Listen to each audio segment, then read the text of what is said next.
Can you guys hear me okay? All right, good afternoon, everyone. My name is Jeremie. I'm a high school freshman, and it's an honor to set the stage for my dad and to pose a question to our generation. Since the world is now more connected than ever, how can we use our connecting powers to build a better future? Connecting powers are not always a good thing. For example, it can promote groupthink and spread misinformation. Have you heard the phrase, lemmings jumping over a cliff together?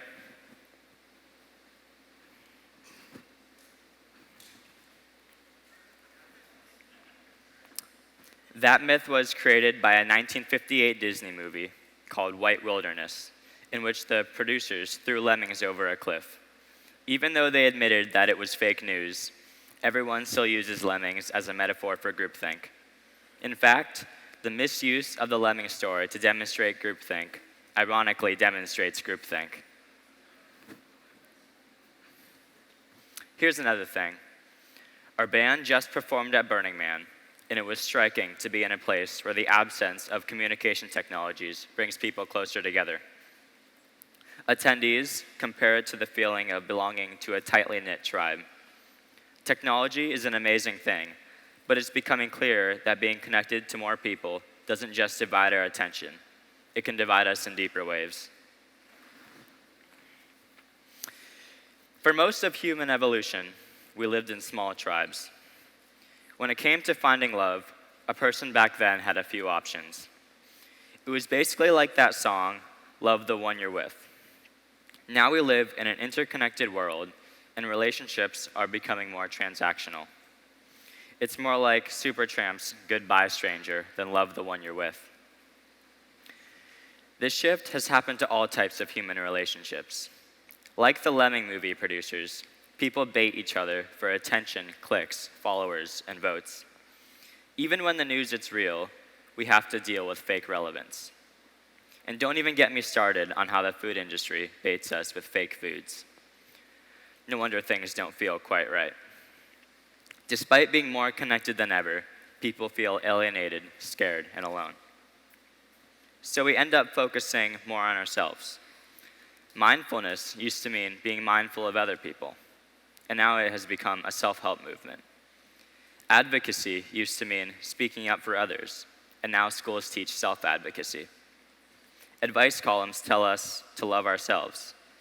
Maybe we should actually look at ourselves in the mirror to realize how narcissistic we are becoming. If only we weren't so busy editing our selfies. As if that weren't enough, media algorithms feed our confirmation bias and make it even harder to get out of our own heads or to see our blind spots. Connecting technologies are increasingly dividing us into silos that make us listen to each other even less. Yet the Burning Man culture reminds us that we long to take care of each other. It's our nature to nurture. Is there a way to combine the best of both worlds? Can technology connect us and unite us? And what can I do to contribute? Here's what I learned from my dad. When thinking about world issues, find a way to turn a they statement into an I statement. This takes a depressing third-person situation and turns it into a personal responsibility and an action item. For example, the statement, California is not doing enough to keep the highways clean, can be restated as, I need to adopt the neighborhood highway to keep it clean. Or, if there is absolutely no way to turn it into a viable first-person sentence, then I can move on, knowing there's nothing I can do. The reverse process is cool, too. When something good happens, turn an I statement into a you statement. The statement, I scored a game-winning goal, becomes, your pass led to the game-winning goal. This process helps me look for people to appreciate. This got me thinking, what if I took the statement, can technology unite us, and then restated it as, can I use technology to unite us? My grandpa, who is here in the audience, everyone give him a round of applause. He was a health communications expert at the World Bank. He taught me that it's not just the message that matters, but also how it's delivered. Neuroscience has shown us that people respond to the same message differently depending on the context, meaning who said it, the tone of voice, and so on. Let me share a quick example. We know that words heard by the right ear go to the left hemisphere of the brain, and words heard by the left ear go to the right side. The left hemisphere processes language and is more predisposed to positive impressions. Normally, this asymmetry does not make a difference because we hear with both ears. However, for whispering into one ear or for hearing through headsets and earpieces, choosing the left or right ear could make a difference. A recent study showed that making a request into the right ear got far more positive responses than making the same request into the left ear. Think about that when you're about to whisper sweet nothings into someone's ear. Humor and music are also examples of ways to allow an audience to engage a message through different pathways in the brain than words alone. People tend to sing along, which reinforces messages, and people love to sing together, which spreads messages. This year happens to be the 50th anniversary of my grandpa being on the Walter Cronkite program for his work of putting health messages into pop songs. His effort landed him a scholarship to get a PhD in the United States, and that's a big part of the reason why I'm standing here today. More than ever, global connectivity has created an opportunity to spread the very best of our human values. My band is working on this through our love of music, and you too can do it through what you love to do. Technology connects us, and humans will unite us. I am proud to be a part of the generation that will be taking on these opportunities and challenges, and I'm especially proud to be a part of a band that is taking my grandpa's vision of social activism and pop culture and bringing it to the next generation. Thank you.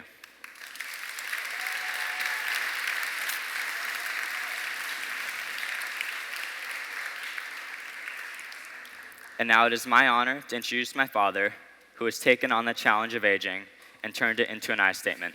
Ladies and gentlemen, Dr. Joon.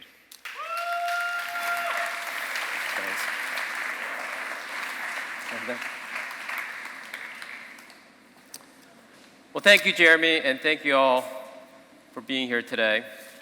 We're living in an incredible time. We are in a globally connected world for the first time. It's also a great time to rethink everything we're doing in the social impact space. We can be more strategic. Giving away money is harder than making money in some ways, a lot of people say. I find that to be true as well. So I would like to announce an initiative from my family foundation called Systems Philanthropy.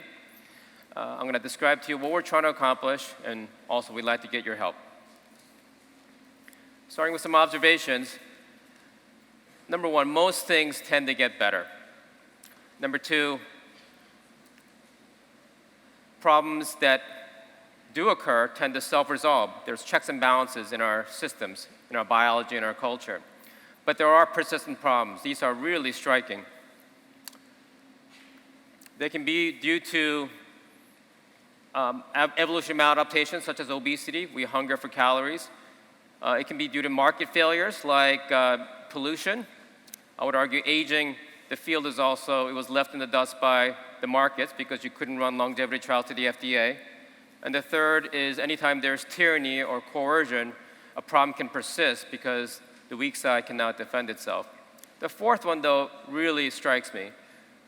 There are situations where, on the surface, everything looks fine, but the system is losing resilience. It gets more brittle, more fragile. And so the system can be more vulnerable to risks. Oh, good. Thank you. So, in thinking about what are the core values of systems philanthropy, number one, think as a system. So not whack-a-mole, not treating a problem locally, not solving one problem to create another problem, like solving infant mortality without the cultural education that it took eventually to prevent the overpopulation. The second is building capacities instead of just solving problems. Teach a man to fish rather than giving them fish so that there's sustainable impact for the philanthropy. The third is to look for the most parsimonious explanation, the Occam's razors, both on the problem side and on the solution side. So the goal of systems philanthropy is to improve the state and the resilience of the world. That's how we started the Palo Alto Longevity Prize. Healthcare right now does a wonderful job of treating the symptoms of aging, But it doesn't solve aging, so we end up with more old people that need more health care. This is a feed-forward cycle of cost escalation that's going to kill the economy along the way. Wouldn't it be better if we could actually restore resilience in the body? That's what we lose at 40. We lose the ability to respond. A weeble wobble can no longer self-center, and then we essentially mask the symptoms through our healthcare system. So we launched a $1 million Palo Alto Longevity Prize to ask the system to restore health as a way to deter aging rather than treating the symptoms of aging. Now imagine doing the same thing on the philanthropy side. Instead of just improving the state of the world, which can actually create dependencies and system atrophy, what if we ask the system to both improve the state and the resilience? It's an updated way to think about philanthropy. If you look at systems like the financial system, it can look totally fine, but it's getting more frail. Through global connectivity, lots of good things have spread in terms of the financial services, but at the same time, we're struggling with the brittleness of the financial system. So instead of just whack-a-mole solutions, think about a different toy. Think about a way to let the system self-heal by giving it resilience. Jeremie mentioned that we live in a time where there's a new kind of digital divide. We're getting increasingly connected, but we're getting farther away from each other. There's also increasing mob-think because of group technologies, because of connecting technologies. So when thinking about how to get culture moving again in the positive direction, right now we live in a time when there's increasing division. One of the most incredible things I encountered from my father's teachings was the idea that words can change culture because words can change the way we think. That theory is called linguistic relativity, and thinking about how do we restore the sense of you in a culture that is becoming increasingly narcissistic and self-focused. When you think about words like leadership versus stewardship, they actually mean very different things. What we're asking for are stewards, and instead we end up with leaders. When we talk about empathy, it's still too much about my empathy. There's a target for the empathy. We have no words to describe wanting to be empathized upon, wanting to be understood, wanting to be listened to, wanting to be validated. These things are all phrases. The only thing that's close is being needy, which is a very pejorative word. We need new words to describe the future of the psychology that we want. Respect is something that you give, honor is something you bestow. Passion and love are different things. Passion is something I have, love is something I bestow on you. You would never say to your child, I have a passion for you. You would just say, I love you. And at the end of the day, we're not a sum of what we have, we're a sum of what we did. So when thinking about the common ground of the blue and red states, think about the fact that we're all trying to maximize our freedom. Some people live in higher density areas than others. Our elections right now reflect our desire to maximize our freedom. Blue states are high density, red states are low density. I also think about the multi-generationality of all this. My father has taught me so much, and one of the things I learned is the idea of fatherhood, myself, and motherhood through my wife. But what's the opposite of fatherhood and motherhood? It's not childhood, right? Because the opposite of childhood is adulthood. There's actually words called sonhood and daughterhood, and we just don't use it. So imagine how much better we'd be as sons and daughters of our own parents if we just use those words, because the words help us define and think about those things. Final thing, I was told that I'm entering my midlife crisis, but all I know for sure is that I'm privileged to be in the company of the people that love me most, my parents, and in the company of the people I love most, my children. Midlife is the absolute sweet spot. It's not a crisis at all. It's an example of how do you turn the language around. So we took all of this, took this entire talk, and handed it over to the musicians in the ecosystem. These are high-end producers in Hollywood. So can you render this whole talk and create a song out of it? Songwriter from Soul Sister, the mixer from Madonna, Maroon 5. And we put together a song, and I want to close with that song for you just to show you the power of music in distilling down true meaning in life.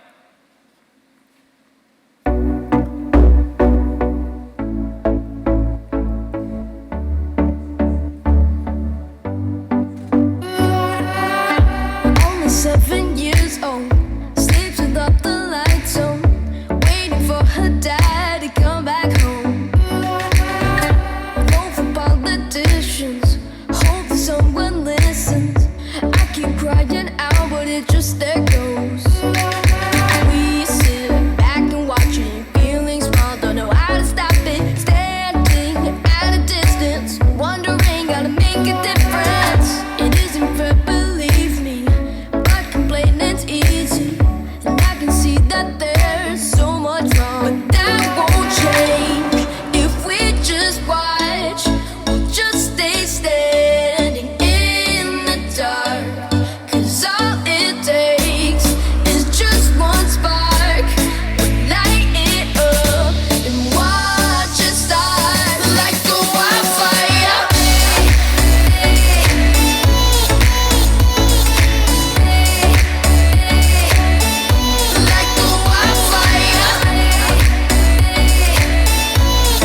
want to thank Yoko Ono and John Perry Barlow from the Grateful Dead for being inspiration, personal inspiration to teach the boys. That was a multi-generational effort across the generations. It was recorded in Quincy Jones' studio where Michael Jackson recorded Bad 30 years ago. And that was the first global play of the song. Thank you.